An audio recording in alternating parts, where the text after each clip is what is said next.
দেখো, ইন্টারনেটে হাজারো ভিডিও পড়ে আছে। তুমি যেমন দেখবে তোমার দিমাগ তেমনই ভাবনা চিন্তা করতে শুরু করে দেবে, আর তোমার দিমাগে যেমন ভাবনা চিন্তা চলবে তুমি ঠিক সেই রকমই কাজ করতে শুরু করে দেবে। আচ্ছা, একটা ছোট্ট কাহিনী শোনাই তোমাকে, তাহলে বুঝতে পারবে তোমার ভুলটা কোথায় হচ্ছে। রহিম নামের একটি ছেলে, যার হাতে কোনো কাজকর্ম ছিল না, বেকার বসে বসে সে দিন কাটাচ্ছিল।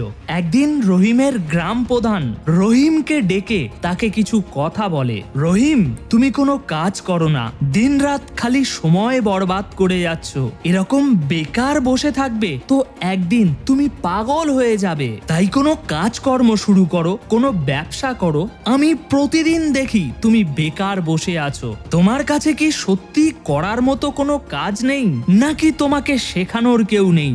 রহিম বলে, আমি ভাবি তো অনেক কিছুই, আমি চাই আমিও কিছু করি, কিন্তু আমার কাছে কোনো আইডিয়া নেই। গ্রাম প্রধান তখন রহিমকে একটা বুদ্ধি দেয়। রহিম, তুমি একটা কাজ করো, তুমি আমার বাড়ি থেকে এক বস্তা গম নিয়ে যাও, আর ওই গম দিয়ে তুমি চাষের কাজ শুরু করো। 4 মাস পর যখন তোমার জমিতে ফসল হবে, তখন এই এক বস্তা গম থেকে তুমি অনেক গম পাবে, আর সেই গম বেচে তুমি আরো বড় চাষের কাজ করতে পারবে। রহিম বেশ খুশি হয়ে যায়, আর প্রধানকে ধন্যবাদ জানিয়ে সেই এক বস্তা গম কাঁধে তুলে নেয়। রাস্তা দিয়ে বাড়ি ফেরার পথে আস্তে আস্তে একটা বড় আখের ক্ষেতের দিকে রহিমের চোখ যায়। সে মনে করে মাথায় বোঝা নিয়ে একা একা এভাবে বাড়ি ফেরার থেকে ভালো ক্ষেত থেকে একটা আখ ভেঙে নিয়ে সেটাকে খেতে খেতে যাওয়া যাক। এই বলে রহিম সেখান থেকে একটা আখ ভেঙে নেয়, আর মনের আনন্দে আখ চিবোতে চিবোতে বাড়ির দিকে রওনা দেয়। ধীরে ধীরে অন্ধকার হতে হতে পুরোপুরি সন্ধ্যা নেমে যায়।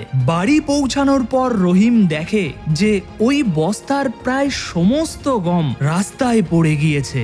আসলে ব্যাপারটা হলো, রহিম ততটা খেয়ালই করেনি যে ওই বস্তার তলার দিকে একটা ছিদ্র রয়েছে। সে আখ খেতে এতটাই ব্যস্ত ছিল যে একটু একটু করে বস্তা থেকে কখন গম পড়ে গিয়েছে সেটা সে বুঝতেই পারেনি। এবার রহিম পস্তাচ্ছে যে এত বড় ভুল কিভাবে করে ফেললাম।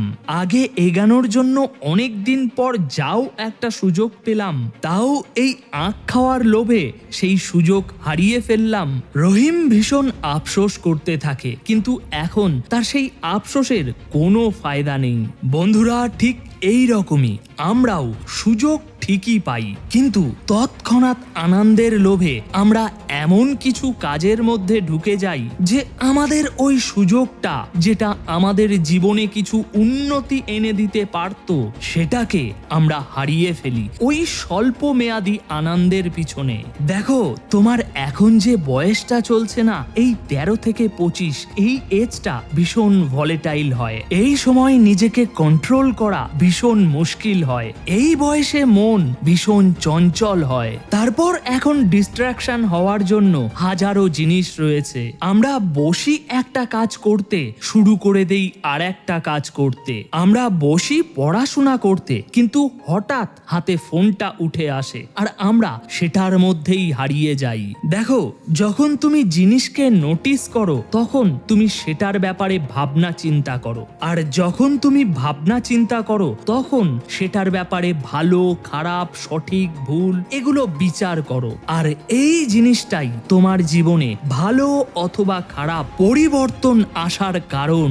কোথায় তোমার ভুল হচ্ছে সেটাকে খুঁটিয়ে দেখা, সেটা নিয়ে বিচার করা, এটাই ভুল সংশোধন করার প্রথম ধাপ। এখন এটা আলাদা ব্যাপার, তুমি যদি সেই ভুলটিকে নাই দেখো, তাহলে সেটা আছে এটা মালুমই হবে না। দেখো, সব থেকে বড় সমস্যা কোথায় জানো? যখন তুমি সব জানা সত্ত্বেও সেটার মধ্যে আরো ধসে যাচ্ছ। এখন তোমার সব থেকে বড় সমস্যা কি? পড়াশোনাতে মন বসে না, তাই তো? পড়াশোনাতে তোমার মন বসে না, কিন্তু কেন বসে না? কোন দিকে মন যাচ্ছে? প্রশ্ন করো নিজেকে। নিজের কাছে। নিশ্চয়ই উত্তর পাবে যে এই কারণের জন্য পড়াশোনাতে মন বসে না।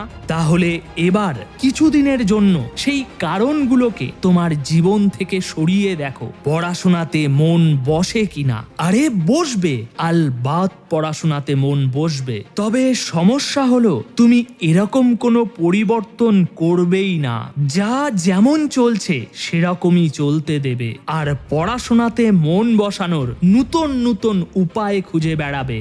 বন্ধু, শেষ করার আগে একটা উপদেশ দিয়ে যাচ্ছি, বুঝতে পারলে বুঝে নিও। নিম গাছকে যতই তুমি উপর থেকে তার ডালপালা কাটো না কেন, তিতো কিন্তু একটুও কম হবে না। যদি তিতো সত্যিই কমাতে হয় তাহলে ওই নিম গাছটিকে গোড়া থেকে উপড়ে ফেলে সেখানে কোনো মিষ্টি ফলের গাছ বসাতে হবে। আর হ্যাঁ, গাছ বসানোর সাথে সাথেই কিন্তু তুমি মিষ্টি মিষ্টি ফল পাবে না। তার জন্য তোমাকে ধৈর্য ধরে একটু অপেক্ষা করতে হবে।